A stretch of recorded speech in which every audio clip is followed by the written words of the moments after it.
سورة الحاقة مکیہ۔ شروع اللہ کے نام سے جو بڑا مہربان نہایت رحم والا ہے۔ سچ مچ ہونے والی، وہ سچ مچ ہونے والی کیا ہے؟ اور تم کو کیا معلوم ہے کہ وہ سچ مچ ہونے والی کیا ہے؟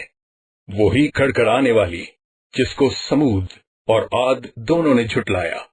سو سمود تو کڑک سے ہلاک کر دیے گئے، رہے عاد ان کا نہایت تیز آندھی سے ستیہ ناش کر دیا گیا۔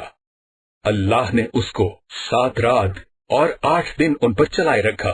تو اے مخاطب تو لوگوں کو اس میں اس طرح ڈھائے اور مرے پڑے دیکھے جیسے کھجوروں کے کھوکھلے تنے، بھلا تو ان میں سے کسی کو بھی باقی دیکھتا ہے؟ اور فرعون اور جو لوگ اس سے پہلے تھے اور وہ جو الٹی بستیوں میں رہتے تھے، سب گناہ کے کام کرتے تھے۔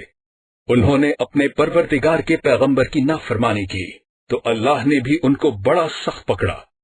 جب پانی طغیانی پر آیا تو ہم نے تم لوگوں کو کشتی میں سوار کر لیا تاکہ اس کو تمہارے لیے یادگار بنائیں اور یاد رکھنے والے کان اسے یاد رکھیں۔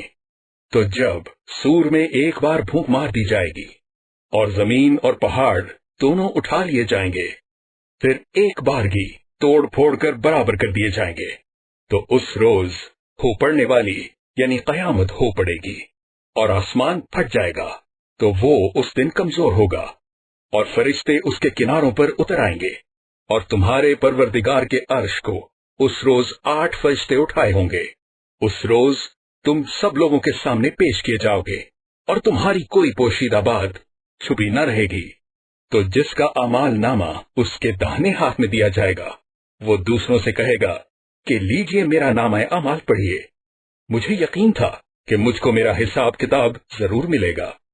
بس وہ شخص من مانے عیش میں ہوگا، یعنی اونچے اونچے محلوں کے باغ میں جس کے میوے جھکے ہوئے ہوں گے۔ جو عمل تم ایام گزشتہ میں آگے بھیج چکے ہو، اس کے صلے میں مزے سے کھاؤ اور پیو۔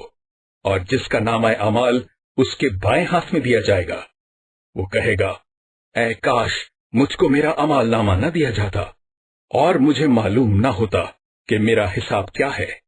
اے کاش موت ابد الآباد کے لیے میرا کام تمام کر چکی ہوتی۔ آج میرا مال میرے کچھ بھی کام نہ آیا، ہائے میری سلطنت خاک میں مل گئی۔